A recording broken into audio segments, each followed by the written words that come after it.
Sheekiyaas bocoltitti nadhoo takka takka irra bar harama isaanii kanaatitu qalbii irra qaba. Isiin turaan jaalalaa heddeeti egaa isii bocoltittiidha. Awma jiraa bocolticha suuraa isaa lameenii kana teerraa irra goote jaalala ibsuudhaaf piraazileetaa fi kana kanaanis wanni tokko tokko harfii tokko tokko daddalisiifattee as baate jechuudha. Egaa ganumaanuu dhaamsaan isinii dabarsa warrootan akka isiidha warrootan isii fakkaatan bocoloota hedduudha jira. Warrootan akkamatti warra gubtaa matatti hidhatee deemu kana jala fiidhan warrootan hudduurraa waa takka illee hin qabne saantiima takka warra yoo asii biyya gabbu'e waa takka illee hin qabne jechuudha. Isinii muume namni wal barachuun ni jira, wal jaalachuun ni jira, wal irraa dhaluun ni jira. Akkaataa qaba. Jaalalti maallaqattiidha.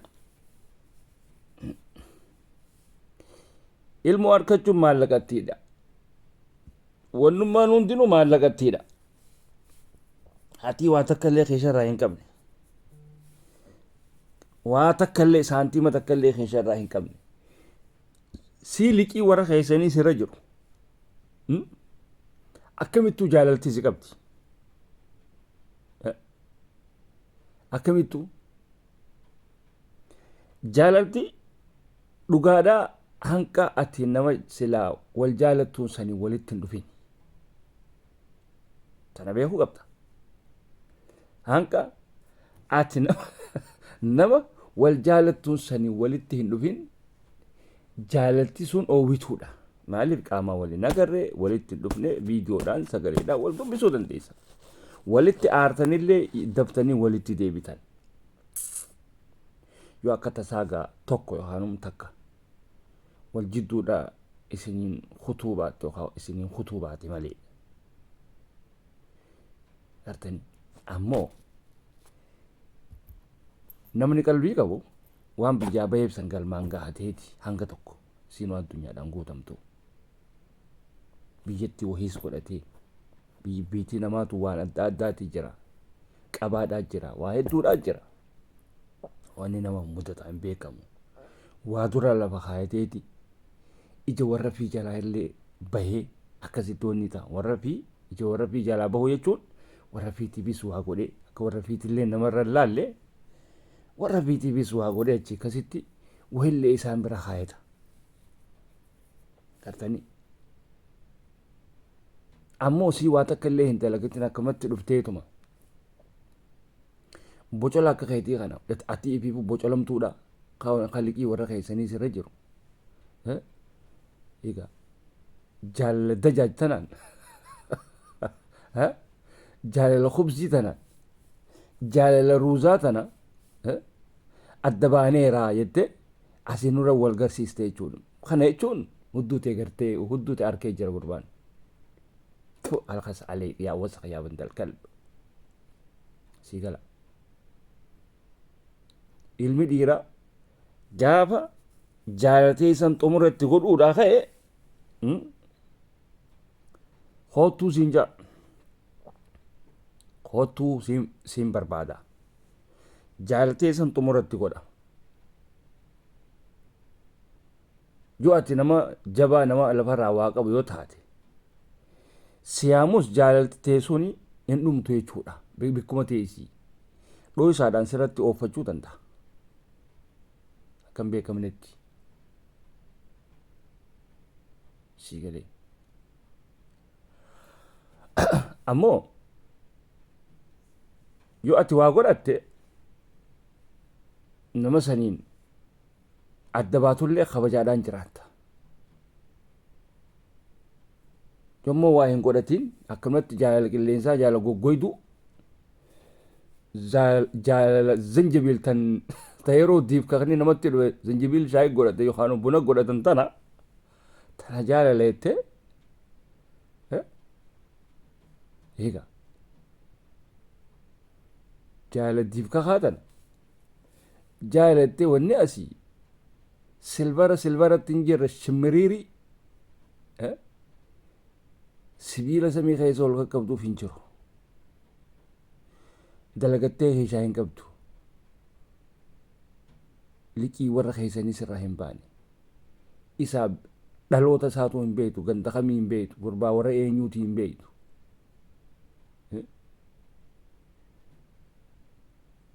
Kanuma akkama karaa deemu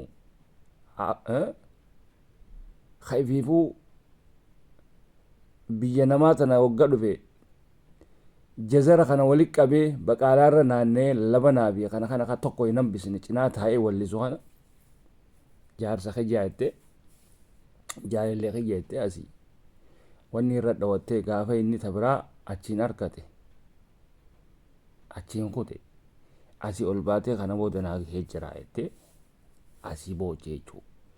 Nuu wal mari'attee moo eenyuun wal mari'attee asii ol baatee boraabdee garsiise yaa bada'u. Dhalaan akka teetiitun badawa laal badawa harmi isi ayilii irra qabuu ja'aniin maaliif ati tan hiree fiititti biyyee na hixee jechuudha. Namni amma si arge tana tan gurbaan godhee jaaniituma si dhiisanii tabiraatti wajjin jireenya eegalee namni si galee viidiyoon teetuun akkanumatti teesse dhalaan badawni takka isin badawonni akkanaatu hedduudhaa jira warra viidiyoo biraa martanii onni gootan. Jaalala oofatte achuma achi dhiistees makka biraatti wajji jireenya kee eegalu yookaan jireenya kee bikkatti irraa dhaabdisan itti fufuu qabde jechuudha. Si galee gaafa suuraadhaa fi ililli harka qabatanii kaatan jaalaltiin jirtu beeki hin jirtu.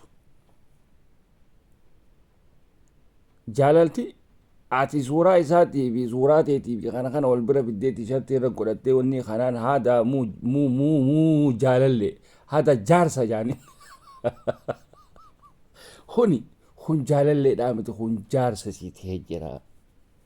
Jaalalleen ka qaamaa walitti hin dhufin sii galaa. Jaalallee jechuun distii oowwitu hafuura darbitu jechuudha. Sii galee ta cuqqaallaa kanatti wal darbitu jechuudha. Gaafa hafuurri oowwaan sun distii san keessaa dhume firra gad deebistee cuqqaallaarreen akka eesii akka irra teessu taasiste jechuudha. Amma ilmi dhiiraa gaafa xumura itti godhuudhaa ka'e siyaamee achi akkasii si wajji walitti dhufee wal qunnamtii taatee si wajji wal qunnamtii godhe achi keessatti ilaalee nama kana jireenya waliin oofuun hin danda'a ni laala. Si galee yoo ati waa ibduu barraa qabaatte yoo inni immoo ibduu barraa waa qabu yoo ta'e jireenya si wajjin oofa jechuudha. Haadha manaatii fi abbaa manaa taate jechuudha.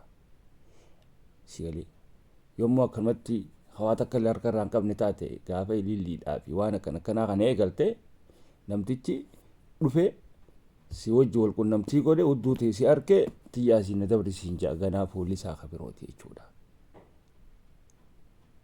Si galee kanammoo miskiinummaa keessa waliin dabarsine miskiinummaa keessatti wal jaalanne jee kan jaalalaaf bikka qabu si'uun darbu sun waan fedhallee si hojii ta'u dhoyfatee si hojii deema. Amma immoo zamana silaa dhiirtiif dhoysitee deemtu keessatti isin ol baataniif agarsiisaa hiyyeeftan jechuudha. Jireenya keessanitti biyyee laaytan jechuudha. If agarsiisa isin duuba dhalaa meeqaa jira bara dhalaa maal fakkaattu jira. Tanuma akkasiisan dhiirti naannoo ittee fuutee bultiidhaaf kaayatte jechuudha. Isin gana maccaawachaa taatan jechuudha. Warra shishaa namaa qabsiisu taatan. Warra akkanumatti bikka adda addaa naannoo taatan jechuudha isin. Warri akkanaa kun booddee gartanii warra wooma namaa fa'aa beeksisu taatan bas dukkaana namaatii fi wooma akkanaatti irra naannee waa beeksisu taatan jechuudha.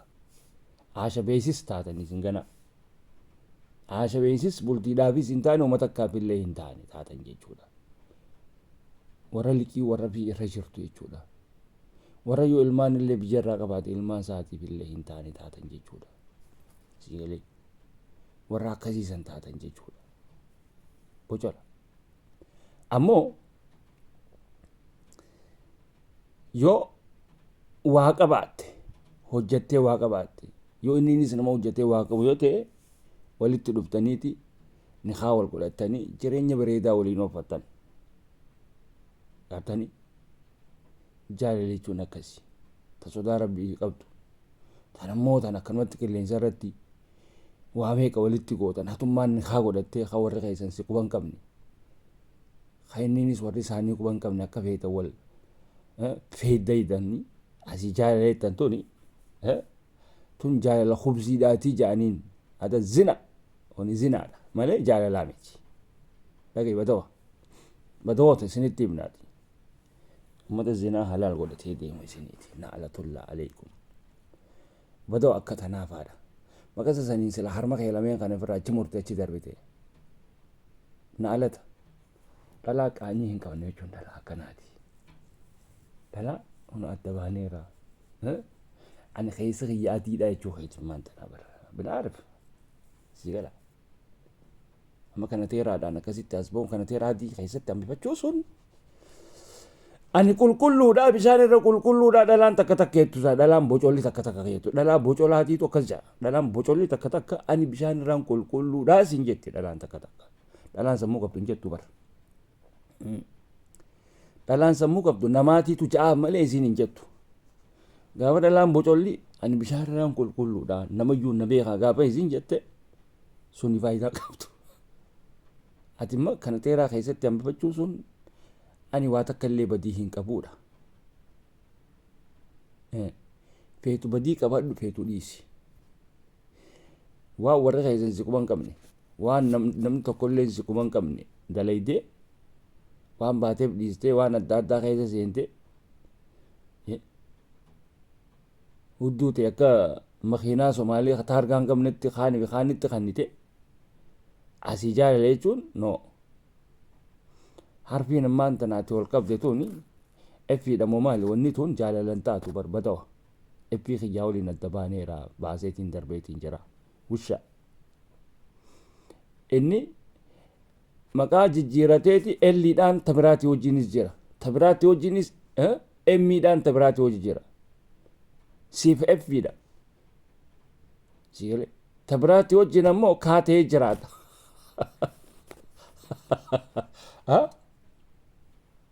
Sigalee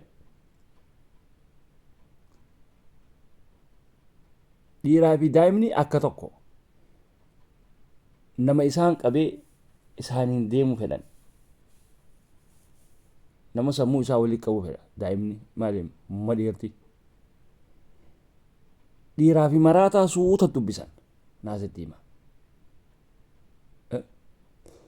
suuta jaanii dubbisan malee yookaan kaan daddarbaa kanan danda'u madheerti salaatiin tala kabajaa qabdu tala warra fi kabajee warra fiitiif waan adda addaa gootoo taate warra keessan du'aayidha sii godha du'aayii warra keessanii kabajaa warra keessanii sun mataa ol si qabachiistee akka silaa gurbaan ati jaalatte kunu si jalatti mataa qabatee deemu taasisa jechuudha intala warra kabajaa qabduu siin ja'a isiilleen hin taane warra isaanii kanaa kabajaa qaba sanumaa jechaan mataa qabadhee jala deemu jiraa jedha bikka siin dhabu jechuudha gama keetii yoo bikkallee dhabee gama warra keetiitiin bikka siin dhabu sii galee warrootan akkanaa kun hedduudhaa jiramma intalti kabajaa qabdu akka keessan kanan godhattu intalti kabajaa qabdu jechuu kana firaa wuyyaastu dhaamsi kun si qofaa fi miti wama dhalaa ta'e wama afaan oromoo dubbata guutuufi amantii fi kanan laallatu sii gala gaafa ati ilillii qabattee habiibii kiyya biraan dhaqaa jaarsa kiyya biraan dhaqaa takkaa waliin agarree gaafa ati ettee ililliidhaa fi balaa qalaa waan akkanaa kana tolchitee kaate jaalalti teetuun hin jirtu khalaas in kasarat ilmawduu dhume jechuu in tahat ilmawduu dhumte jechuudha jaalalti hanka sii fi namni sun walitti hin dhufin sii galee takka walitti dhufnaan kutte jechuudha jara dhaabbatti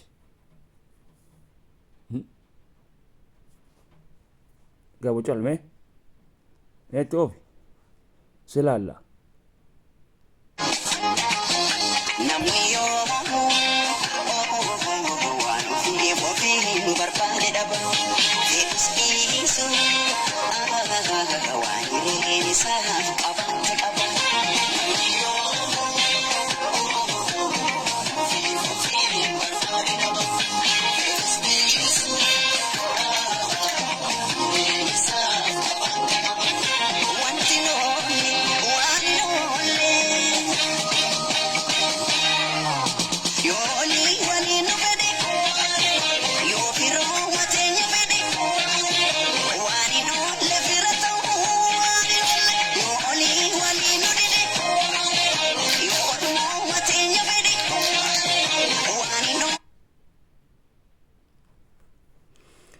haya akkana jechuudha effi san irraachi darbite bineensa kaan hambifatte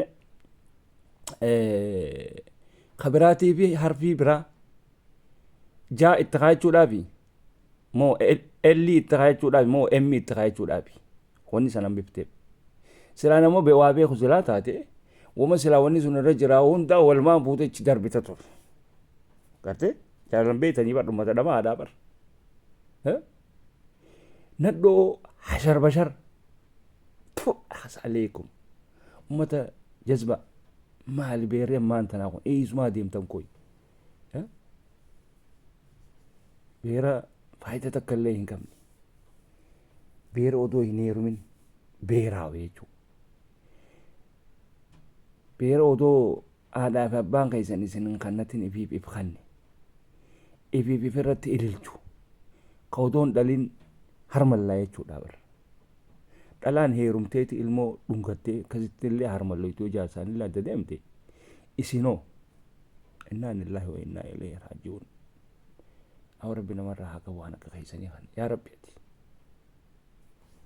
بابا دون تل